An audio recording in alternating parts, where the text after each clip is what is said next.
fog hung heavy over the swamp, obscuring all in a gray mass.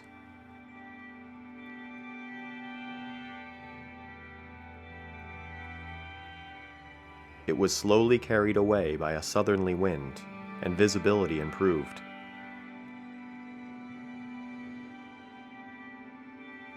Details like red berries and mossy tree bark provided a colorful contrast to the snow and fog.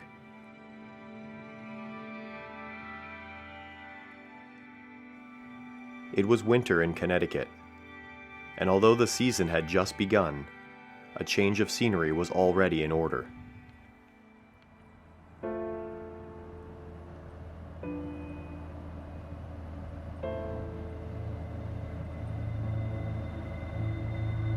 Sophie and I loaded up the Land Rover and headed for western landscapes, specifically Canyonlands National Park. In a couple days, we reached Santa Fe, New Mexico. We got a hotel and went out to explore the town.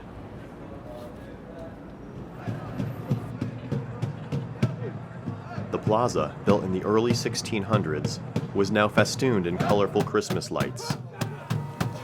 Native American singing and drumming was punctuated by the ringing of the bells of the cathedral.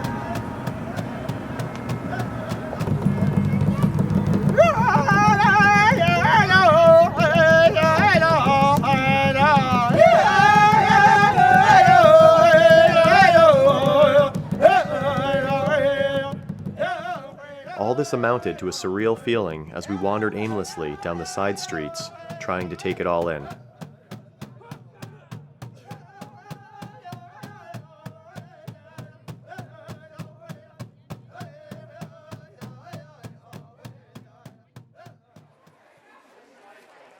The next morning, we bought some food and supplies and other necessities at a local market.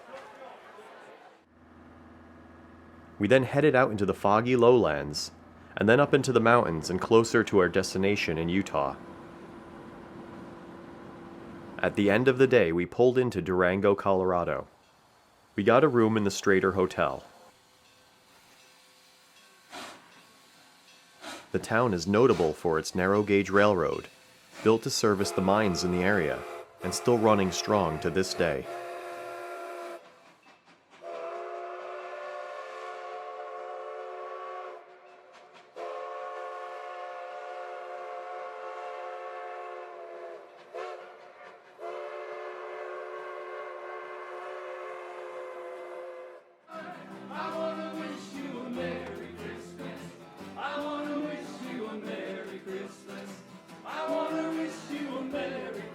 We went back to the hotel, which also houses the Diamond Bell Saloon, and got some dinner.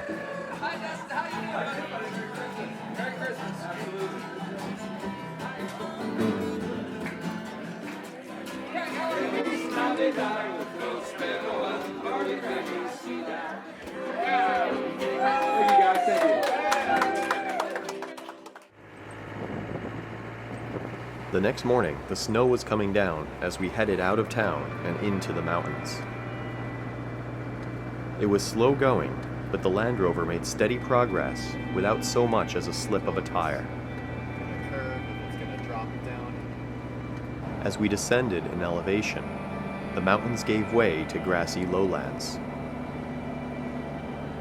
Before long, we found ourselves in Canyonlands National Park. A unique sculpted landscape stretched out before us, aglow in late afternoon light.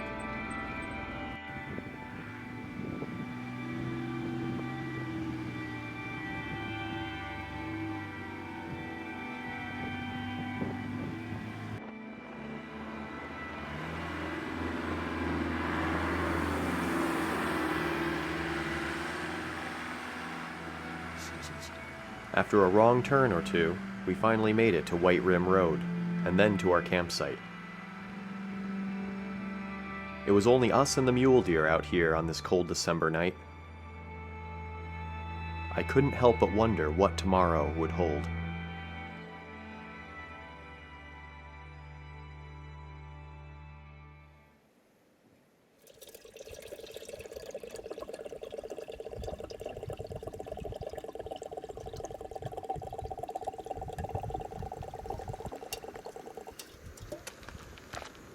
As dawn broke over the buttes surrounding our campsite, I boiled water for tea and aired down the tires.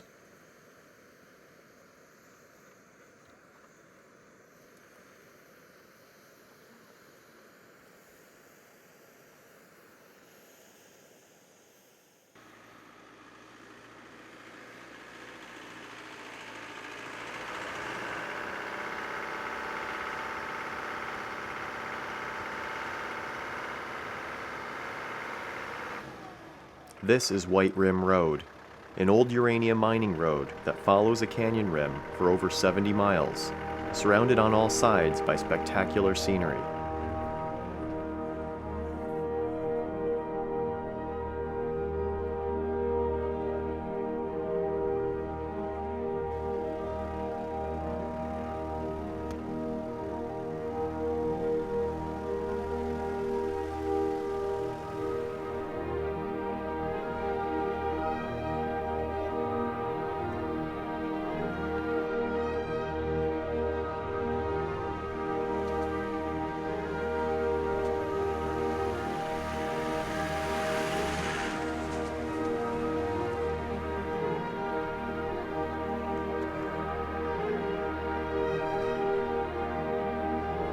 This is a place little changed by man. It is a land sculpted by time and the elements. And this sculpting of the land is never ending. There is no finished product here. It is a process that will continue until the end of time. As if the invisible sculptor of this land is perpetually dissatisfied with the work and strives for new and better creations. Thinner, more delicate arches, taller buttes, deeper canyons. And here we were, an insignificant speck in the middle of this grand sculpture. Viewing the entire height of the canyon, a Land Rover, driving along the rim, is barely seen.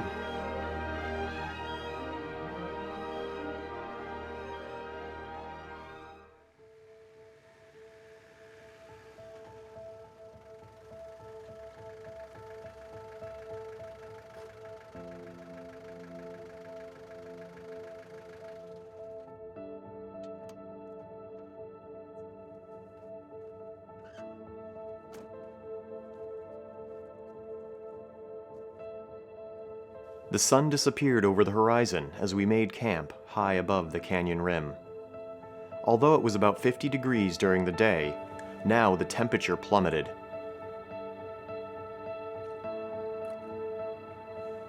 After dinner, I stepped out of the tent. It was a dark, moonless night. I scanned the sky. An infinite sea of stars stretched forth in every direction around us. Not a single feature of the sculpted landscape could now be seen. At this moment, our camp felt so very isolated and so very small.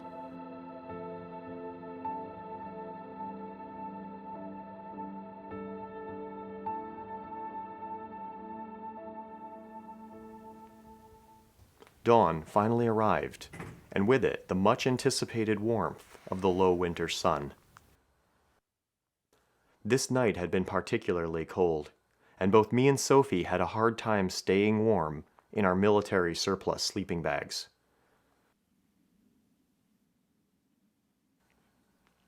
We looked out over the road from our promontory. We were now on a part of the road that got little sun. There was more snow and it was noticeably colder. We kept moving forward.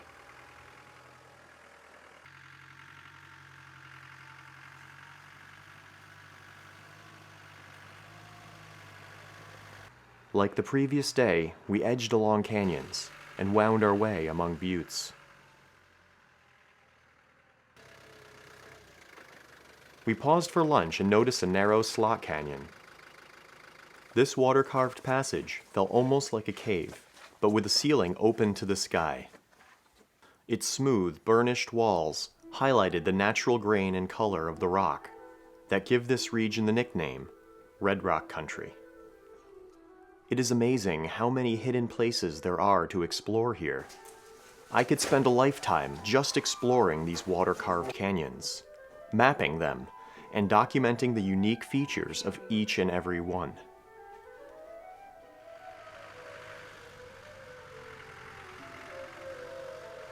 With each twist and turn in the road, the Colorado River drew nearer, until we were driving directly above it.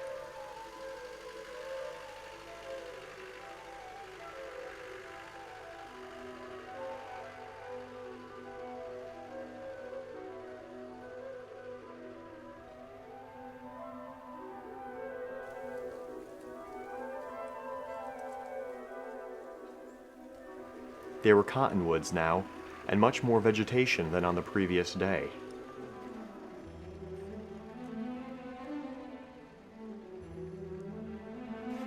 We knew we were nearing the end of the trail when we began a slippery descent to the river on the snow-covered road.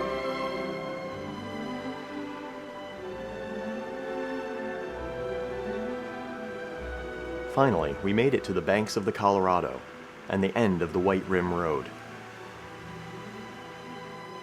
I got out to take a photo. A bunch of mule deer stood there and stared at me blankly. I couldn't help but stare back and reflect a moment on the trip. Although I tried my best to capture the White Rim Road with my cine camera, it really must be seen firsthand. It had been one of those rare experiences that I'd come to savor over the years. One where you could still feel those primal emotions our distant ancestors must have felt when they came upon a strange and beautiful landscape. It's a humbling experience to be among such beauty on such a grand scale as we witnessed here on White Rim Road.